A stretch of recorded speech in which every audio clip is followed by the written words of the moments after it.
뭐 지금도 문제인데 지금 해결한다고 나서 또 2년 뒤가 또 걱정이야. 그리고 이게 계속 문제가 되면 그냥 있으시진 않을 거예요. 근데 지금 당장 바뀔 것 같진 않아요, 저는. 아, 맞다. 그리고 여러분. 네, 가을철 전산안에 더해서 이제는 전세대출도 선착순이 아니냐라는 이런 또 우려가 나오고 있는데요. 어떤 일인지, 무슨 일인지 한번 또 뉴스를 통해서 한번 살펴보도록 하겠습니다. 네. 기사를 몇 개 찾아보니까 뭐 이런 기사들이 있습니다. 도대체 대출에 무슨 일이 일어난 걸까?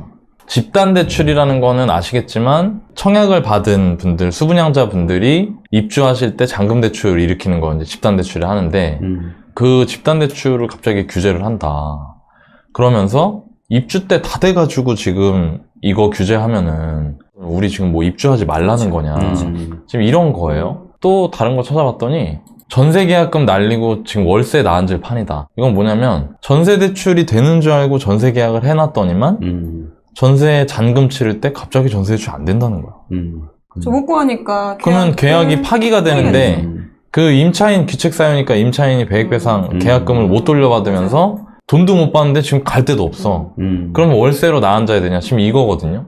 그러니까 이게 이렇게 이슈가 되는 이유는 실수요자들에 대한 대출 규제라는 거죠. 사실 부동산에 대한 대출 규제는 계속 있어 왔어요. 좀 이따 설명드릴 거긴 하지만 처음에 말씀드린 집단 대출은 담보 대출, 두 번째 기사는 이제 전세 수요자들의 전세 대출. 그러면 지금 어느 정도일까? 한번 보는 거예요. 이게 국민청원 아시죠? 알죠. 네. 지금 거기까지 지금 이렇게 난리가 난 거예요. 오. 이 국민청원이라는 게 자기 의사나 답답한 부분을 토로할 수 있는 약간 신문고 같은 성격으로 그렇죠. 운영하시는 거잖아요. 근데 여기에 이런 게 나왔어요. 아파트 사전청약 11년 만에 입주하는데 집단대출 지금 와서 막아놓으면 우린 죽어야 되냐. 이게 뭐냐면 잠깐 제가 설명드리면 여러분들 요즘에 3기 신도에 사전청약 하잖아요.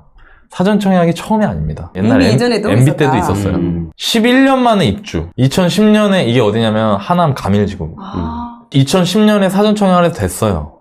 그리고 나서 원래는 뭐 본청약 2년 뒤 3년 동안 공사해서 뭐 5년 안에 입주했는데 실제적으로 11년이 걸린 11년 걸린 거예요. 3기 신도시 얘기 제가 가끔 말씀드릴 때도 구해줘 월버에서 만만치 않을 거다. 10년 봐야 된다. 꼬이면. 그 얘기 했던 게 근거 없이 얘기한 게 아니라 이런 사례들이 있기 때문에 말씀드렸던 거거든요. 그럼 저분이 입장이 돼서 생각을 한번 해보자 이거예요. 그때 내 신혼부부였다 쳐. 32살이었어. 내가 지금 43이 돼갖고 입주를 하는 거야. 그리고 그동안 계속 임대를 계속 옮겨 다녔을 거 아니에요. 2010년부터 2011년까지 전세가가 얼마나 올라갔겠어요. 그렇게 힘든데 이거를 견딜 수 있었던 건 뭘까요? 입주가 있으니까. 입주가 있으니까. 내가 내 집을 받을 수 있다는 희망이 있으니까. 그렇죠. 사전 청약은 2010년이었고 내가 청약 받을 때는 이런 규제가 없었어요. 맞아요. 그러니까 저런 말이 안 나오겠냐고. 죽어야 돼요? 우리 죽으라는 거야? 이런 말이 안 나오겠냐고. 저 솔직히 나 같으면 난 저렇게 쓰지도 않았어. 그러니까 지금 이 정도 상황이다. 되게 많은 분들이 굉장히 난감한 상황이 된 거죠. 아, 도대체 왜 이런 일이 생긴 거지? 갑자기? 실수요자들이 이런 사람들한테는 안 그랬던 거 아니야? 이렇게 생각하시는 분들이 많으실 텐데 제가 어디서부터 말씀을 드려야 될까 하다가 일단 우리 가계부채에 대한 얘기를 많이 하니까 여러분들 상식 수준에서 알아두시라고 제가 준비를 했는데 가계부채가 최근 4년 동안 460조가 늘었습니다. 자, 이거 보면 감이 없잖아요? 그렇죠. 이걸 한번 보면 역대 정권 중 최다 증가폭이다. 그래서 이거를 보면 아까 그 기사에 나와 있는 건데 최근에 5개 정권, 5기 정권의 가계대출 신용 잔액을 본 겁니다. 근데 여기서 여러분 오해하시면 안 되는 게 있어요. 자본주의는 인플레이션 시스템이기 때문에 통화량 팽창하는 시스템이기 때문에 가계부채가 늘어나는 건 지극히 자연스러운 거예요. 그러니까 누군가가 야 지금 가계부채 늘어난다 이거는 큰일 났다 이렇게 하면은 잘못 알고 있는 거예요. 그러나 중요한 건 증가하는 속도가 평상시 폭을 초과해서 너무너무 빨리 늘어나고 있다. 그게 문제인 거거든요. 여기 김대중 대통령 때가 464조 정도 됐었어요. 그리고 노무현 대통령 때 665조. 그러니까 한 200조 정도 늘었죠? 네. 지금 500조가 넘게 는 거예요. 좀 구체적으로 보면 그 기사에 이런 내용이 있어요. 가계부채 규모 자체가 문제가 되는 것은 아니다. 그렇지만 우리나라의 증가 속도가 너무너무 빠르다. 그리고 규모도 사실 우리나라의 경제 체력하고 미국의 경제 체력이 다르기 때문에 GDP 대비를 봐요. 뭐 미국이나 다른 나라들은 100%가 안 되는 경우가 있죠. 근데 우리나라 100%가 넘어요. 그리고 더 중요한 거, 제가 좀 전에 말씀드린 증가 속도. 이게 2019년 대비 2020년 9.5%가 된 거예요. 그 얘기 뭐냐면 다른 데보다 더 빨리 늘어나고 있다는 거죠. 2배에서 비율도. 3배 정도 지금. 그렇죠. 보입니다. 그러니까 그 나라가 가지고 있는 금액 자체도 많지만 증가하는 속도도 크다. 그러니까 이런 상황이 되니까 정부에서 가계대출 증가 속도 억제를 해야겠다는 생각을 하고 있는 거예요. 예, 그냥 막 괴롭히려고 하는 건 아니에요. 그래서 정부는 어떻게 운영을 하고 있냐면 목표를 가지고 있습니다. 이 목표가 뭐냐? 6% 정도 증가율로 맞추겠다. 이 이슈가 되기 전에, 그러니까 2021년 1월 달에 이미 이 목표를 얘기를 했었습니다. 5에서 6% 정도 수준으로 관리를 해나가겠습니다. 그리고 지금 9개월이 지난 거예요. 근데 벌써 6% 뚫고 넘어간 거지. 가계대출을 관리를 하려고 했는데 아까 제가 말씀드린 것처럼 1년 동안 6%인데 벌써 9개월밖에 안 지났는데 벌써 6%가 넘기 시작을 하는 거지, 이제. 일부 은행에서. 근데 되게 재밌는 거는 가계대출이라는 게 뭐냐 그러면 가계대출은 이렇게 구분이 돼 있어요. 부동산 대출 더하기 신용대출인 거예요. 그러면 신용대출도 막아요. 예를 들어 신용대출이 여러분들이 쓰시는 마이너스 통장 이런 걸 말하는 거거든요. 그것도 지금 한도 감액이 되고 그리고 신규로 내가 신용대출 받으려고 할 때 못 받아요, 지금. 네. 근데 그것뿐만 아니라 부동산까지도 한다는 거죠. 자연스럽게 가계대출을 잡으려면 부동산 관련 대출도 규제를 할 수밖에 없는 상황이 됐다. 자, 이제 이런 백그라운드 가지고 이 일이 벌어진 겁니다. 그럼 부동산 대출 규제는 어떻게 이루어지냐?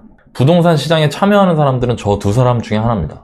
실수요자 아니면 투자자. 투자자는 여기서 말하는 투자자는 1주택 이상을 가지고 있는데 또 집을 매입하거나 뭔가를 하려고 하는 사람을 말하는 거예요. 이 사람들은 원래부터 안 해줬어요. 다주택자는 담보대출도 안 해줬고요. 한 2년 전부터는 전세대출도 안 해줬어요. 그러니까 이 사람들은 금융기관의 대출을 일으킬 수가 없어요. 부동산 대출을. 근데 지금 새롭게 규제를 한다는 거는 당연히 실수요자 대출이 들어가는 거야, 이제. 남은 게 이거밖에 없는 거야. 투자자를 규제를 했는데도 불구하고 가계대출이 너무 계속 느니까. 올라가니까. 그럼 실수요자는 어떻게 나눠지냐? 두 개로 나눠집니다. 내 집을 마련하려고 하는 사람이 있고요. 전세 수요자도 있습니다. 그럼 매수자에 대한 대출은 주택담보대출이고요. 아까 말씀드렸던 그 수분양자분들 같은 경우에 이제 집단대출 같은 게 있겠죠. 전세 수요자들은 전세자금 대출이다. 그러면 앞으로 어떻게 될까? 그래서 지금 이 난리가 났는데 금융위원회는 그 아래 산하기관으로 금감원이나 뭐 여러 가지 기관들을 가지고 운영하고 있는 우리나라에서의 금융정책과 관련된 최고위 기관 중에 하나예요. 한국은행 총재님하고 금융위원회 그 위원장님이 가장 큰 의사결정을 하는 분들이거든요. 그래서 이분들의 입에서 나오는 말을 보면 가계부채 대책, 상환능력 평가에 초점을 맞추겠다. 그러니까 못 갚는 사람은 안 빌려주겠다. 그러니까 이런 원론적인 얘기를 하셨는데 제가 기사를 찬찬히 읽어보다 보니까 여기 이런 말이 있더라고요. 가계부채 문제가 오랜 기간 누적 확대되어 온 만큼 그 관성을 되돌리는 과정이 불편하고 시간이 걸릴 수밖에 없지만 일관된 정책 의지를 가지고 선제적으로 강력하게 추진하겠다. 의지가 단호하시네요. 6% 무조건 한다. 지금 6%를 총량으로 딱 맞춰서 합쳐서 6%가 되려면 은행마다 6% 안 넣으면 되잖아요. 그렇죠. 그러니까 은행마다 6% 되는지 보고 있는 거예요, 지금. 그래서 우리은행 같은 경우에는 한 달 동안 지점 하나에서 5억만 빌려주라고 했다. 한 지점에서 5억만. 그러니까 지금 그런 상황인 거지. 그렇게 타이트하게 이걸 총량 규제를 하겠다는 거죠. 근데 이걸 하니까 좀 전에 나왔듯이 국민청원 올라오고 난리가 났잖아요. 그렇죠. 영향을 받는 분들이 한두 분이 아니잖아요. 그렇죠. 그렇게 했는데 그런데도 불구하고 우린 이거 한다 무조건. 지금 이거인 거예요. 그럼 여러분들이 그걸 아셔야 된다. 이거 당분간 안 바뀔 수 있겠구나. 그럼 제가 아까 이렇게 분류를 했는데 주택담보대출을 받으려고 하셨던 분들 중에 받지 못하는 분들은 어떻게 되냐. 지금까지 대출규제 역사를 보면 풍선효과가 나온다. 자, 풍선효과는 뭐냐. 은행이 1금융권, 2금융권이 뭐 보험사, 뭐 카드사 뭐 이런 데로 넘어가는 거예요. 근데 지금 제가 사실 여러분들한테 맨날 신문에 나온 얘기가 아니라 진짜 지금 상황이 어떤지 확인하려고 보니까 카드사는 해줘. 지금. 대신 이제 이자가 이제 겁나 높겠죠. 비싸지. 그러니까 카드사? 네. 보험사는 카드사? 보험사 안 해줘요. 카드사는 거의 깡인데. 그쵸. 거의 깡 수준 가는 거예요. 근데 이게 사람들이 그럼 포기하냐고 그거를. 계약금 지금 2억 집어넣어놨는데. 고금리여도 계약금 포기하는 그러니까 어쨌든 이거를 메꿔야 된다 그렇죠. 생각하는 거지. 그렇죠. 계약금이 너무 크니까. 그리고 또 지금 아니면 집을 더 못 살 것 같은데? 그러니까 이게 되게 재밌는 게 이렇게 풍선이 지금 가는 거예요. 그리고 제가 되게 충격적이었던 건 뭐냐면 부동산 사장님 중에 자기 돈 빌려준 사람도 있어. 그러니까 이게 어떻게 되면 사금융이 가는 거예요, 이제. 근데 또 받아야 되는 입장에서는 그렇게라도 아, 쓰고 지금 싶을 돈 것 어떻게 할 같아요. 거야? 이거 계약금이 지금 뭐 이자를 얼마인데. 얼마 달라고 해도 웬만하면 그거 어. 진짜 최대한 쓰려고 예를 들어서 할것 내가 같아. 서울에 아파트 중위가 평균가 10억짜리 살려고 계약금 지금 1억 5천 집어넣었는데 그럼 그거 날릴 거야? 그러니까. 그러니까 지금 이런 일이 벌어질 확률이 되게 높아요, 제가 보기에. 그리고 전세대출 같은 경우에는 전세대출 안 해주잖아요. 그럼 반전세가 늘어날 거예요. 전세가가 오르고 전세 매물이 적으니까 이제 전세를 놓으시는 분들이 전세 시세에 맞게 딱 나요. 좀 세게. 이전까지는 전세대출이 있었기 때문에 그걸 따라왔거든, 그렇죠. 페이스가. 그렇죠. 근데 그게 아예 안 돼 버리니까 수요자들은 그 전세를 가고 싶어도 갈 수가 없는 게 되는 거죠. 그럼 전세를 일부 낮춰서 하거나 아니면 그 임대인들, 그러니까 전세를 놓으시는 분들도 아유 그냥 종부세도 내야 되고 어차피 이렇게 된 거 그냥 반전세로 하자 이렇게 되는 거예요. 아 그럼 이사 가면 되지, 내가 미쳤다고 생돈 내 돈 월세 몇십만 원씩 매달 따박따박 내면서 살아? 전세금 예를 들어 3억 살았는데 이제 거의 시세가 5억이야. 그럼 1억에 40보거든요 보통 수도권 외곽 지역 이런 데가. 그러면은 3억에 막 70, 80을 매달 70, 80을 더 내는 거야. 근데도 갈 수 없는 사람들이 많다. 이렇게라도 아쉬운 건 나니까. 나니까 이런 일이 벌어지겠죠. 제가 오늘 이거 하면서 사실 어저께 사연 올라왔을 때 제발 전세대출 아니 이 대출 관련된 거를 여러분들이 안 골라주셨으면 좋겠다고 했던 게 생각을 했었어요. 답이 없어. 지금 각자도생이야 진짜. 그러니까 그게 내가 되게 저기 하더라고. 예. 자, 상황은 지금까지 말씀을 드렸고요. 설명은. 그럼 이제부터 여러분들이 어떻게 하셔야 되냐. 일단 지금 매수를 하거나 전세를 구하거나 하시는 분들은 올해 안에는 거의 안 나온다고 반드시 생각을 하셔야 돼요. 대출을 쓰실 거면. 그리고 올해 12월까지 총량 규제거든요. 네네. 연도별 총량 네, 규제예요. 네. 그럼 만약에 올해 12월까지 정부에서 목표로 하는 6% 총량 규제 목표를 달성을 한다. 그럼 내년 1월에 어떻게 될까요? 네, 1월부터 좀 풀리지 않을까요? 다시 계시지. 내년 1월 이후 기준으로 좀 생각을 하셔야 되지 않을까. 실무적으로. 이거 일 처리하실 때. 자, 보세요. 제가 벌써 이런 얘기를 했죠. 그럼 여러분들이 영상을 보셨잖아요. 그럼 이런 사실 알게 됐죠. 그럼 내년 되면 어떤 일이 벌어질까요? 빨리 받아야겠다. 그죠? 근데 정부는 1년 기준으로 총량 규제를 계속 유지를 할 거란 말이에요. 그럼 내년 연초에 대출이 어떻게 되겠어요? 거의 몰리겠죠. 그죠? 또 소진 속도가 빨라지겠죠. 후반부로 갈수록 또 대출 가수요도 생길 거예요, 이제. 미리 받아놓자. 미리 받아놓자. 그러니까 여러분들이 지금 제가 되게 저기 한 게 올해 10월, 11월, 12월에 뭐 예를 들어 내가 분양받은데 입주를 해야 된다거나 이런 분들이 저 어떻게 해요? 라고 하는 거가 제가 뭐 정부 정책 결정을 할 수 있는 사람이 아니니까 그게 너무 힘들더라고요. 근데 일단 그거는 좀 기다려 보셔야 될 것 같아요. 실수요자 구제를 해준다니까. 근데 내가 아직은 이사를 안 하고 있는데 올 말이나 내년 초쯤 계획을 하고 있는 분들이 있다. 이런 분들은 굉장히 금융위원회 위원장님이 무슨 말을 하시는지 잘 보셔야 되고 이 기사를 앞으로 한 달, 두 달 동안 계속 잘 찾아보시고 잔금을 내년 초 이후로 미루시는 게 좋다.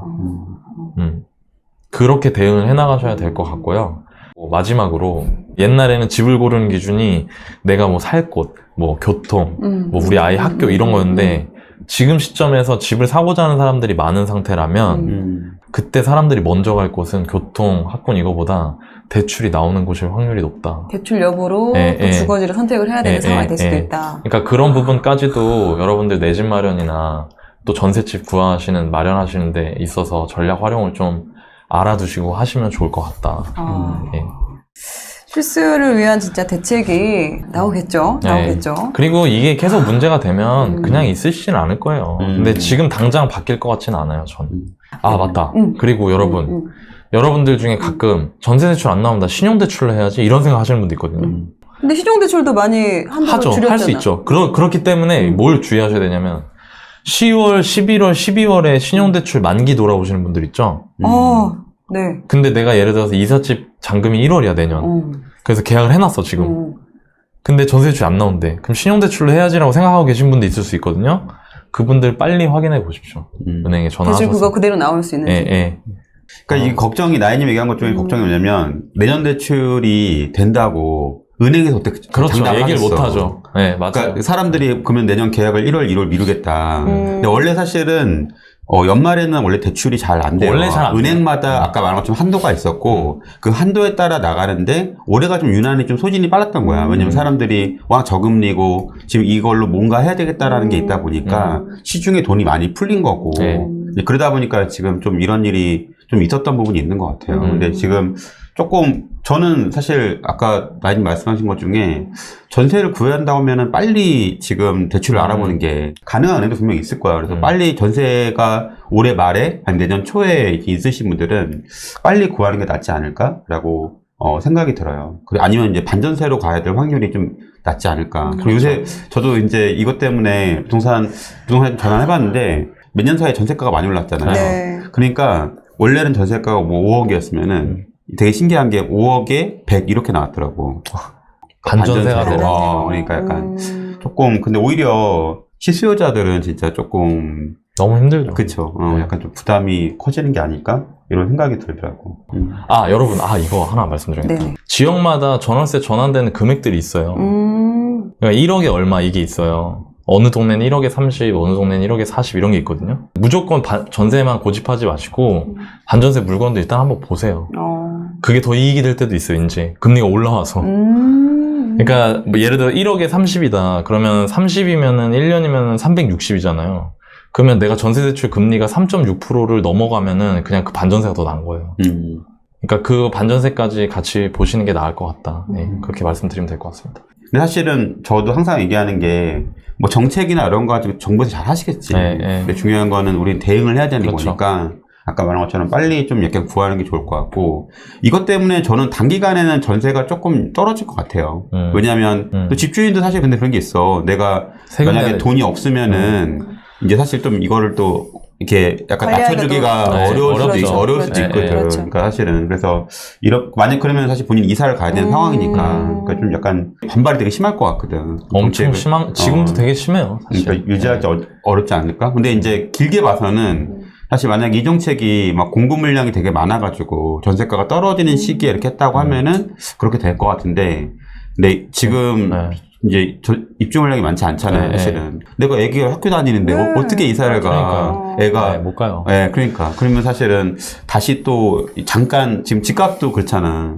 뭔가 조정을 좀 하려고 원래 이제 대출 규제했을 때 잠깐 조정 왔다가 금방 또 적용하고 거기까지 또 올라가고 막 그러니까 좀 그렇게 되지 않을까라고 생각이 들고 걱정이 뭐냐면 뭐 지금도 문제인데 지금 해결한다고 나서 또 2년 뒤가 또 걱정이야. 지금보다 쌀까?